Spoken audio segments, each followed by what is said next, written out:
ఆంధ్రప్రదేశ్ ముఖ్యమంత్రిగా చంద్రబాబు నాయుడు ఇప్పుడు లీడ్ చేస్తున్నారు రాష్ట్రాన్ని. చంద్రబాబు నాయుడు నిధులు లేమి ఇవి అవి అనేక సమస్యలు చుట్టూ ఉన్నాయి, అయినా సరే ముఖ్యమంత్రిగా కొనసాగుతున్నారు. ఈ మన్మథనామ సంవత్సరం చంద్రబాబు నాయుడు గారికి ఎలా ఉండబోతుంది?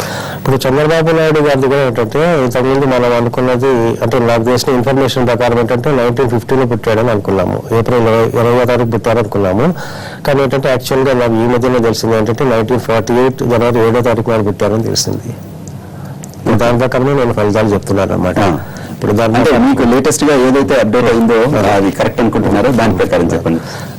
దాని ప్రకారం ఏంటంటే చంద్రబాబుది సింహలగ్నం అయింది, లగ్నంలో కుజుడు ఉన్నాడు, పంచమ స్థానంలో రవి బుధులు ఉన్నారనమాట, షష్టమంలో శుక్రుడు, చతుర్థంలో గురుడు చంద్రుడు ఉన్నారు. అయితే చంద్రుడు వృశ్చిక రాశిలో ఉన్నాడు, అతను కూడా ఏలినాటి శని ఉంది. కానీ ఏంటంటే ఆయన అధికారంలోకి వచ్చారు అంటే దానికి కారణము గత సంవత్సరం గోచారకుడు చాలా బాగున్నాడు అనమాట, అందుకోసం ఆయన అధికారంలోకి వచ్చారు. అయితే ఆ చతుర్థంలో గురుచంద్రులు ఉండడం అనేది గజకేసరి యోగము, గురుడు అక్కడ ఉండడం అనేది దీర్ఘాయుషుని సూచిస్తుంది అనమాట. అంటే హెల్త్ పరంగా చాలా అద్భుతంగా ఉంది. అయితే ఈ సంవత్సరం మాత్రం ఏమైందంటే ఆయనకి కుజ మహాదశలో శని అంతర్దశ జూలై నుంచి మొదలవుతుంది. కాబట్టి ఈ పీరియడ్ అంటే 11 months ఉంటుంది, అంటే 2015 జూలై నుంచి 2016 జూన్ దాకా ఉంటుంది అనమాట. ఈ పీరియడ్లో మాత్రం ఏంటంటే అంటే గోచారంగా శని నుంచి సంచారం జరపడం వల్ల ఏంటంటే 1 year ఆయనకి అధికారం ఉంది, సక్సెస్ఫుల్గా ఉన్నారు. ఇప్పుడు జూన్ నెలలో గురుడు మారడంతో ఆ సక్సెస్ రేట్ అనేది తగ్గిపోతుంది అనమాట. దానికి తోడు ఆయనకు వచ్చేది శని అంతర్దశ. దీనివల్ల ఏంటంటే ఆయనకి ఒక ముఖ్యమంత్రిగా పెర్ఫామ్ చేయడానికి అవకాశాలు తగ్గుతాయి.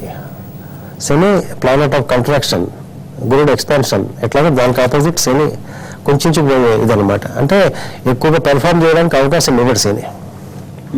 దానికి తోడు కొంచెం ఆరోగ్య సమస్యలు వస్తాయన్నమాట. అంటే 2015 జూలై వరకు ఆయనకు బాగానే ఉంది, దాని తర్వాత ఆయన కొంచెం జాగ్రత్తగా ఉండాలి అనమాట.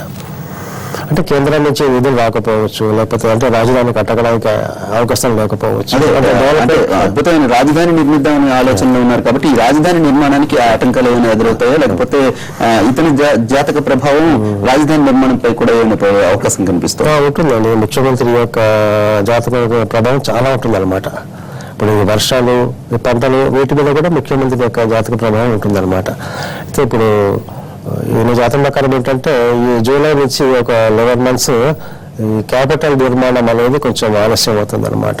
కొంచెం అది మందగమనంలో సాగుతుంది, అంత స్పీడ్లో సాగదు అనమాట, కొద్దిగా ఆటంకాలు ఉంటాయి. తర్వాత ఈయన వ్యక్తిగత జీవితంలో కూడా కొంచెం ఫ్రీడమ్ ఉండదు, కొంచెం చికాకులు ఉంటాయి అనమాట ఆయనకి. ఇంకా రాష్ట్రంలో ప్రతిపక్ష నేత గత సంవత్సరం వరకు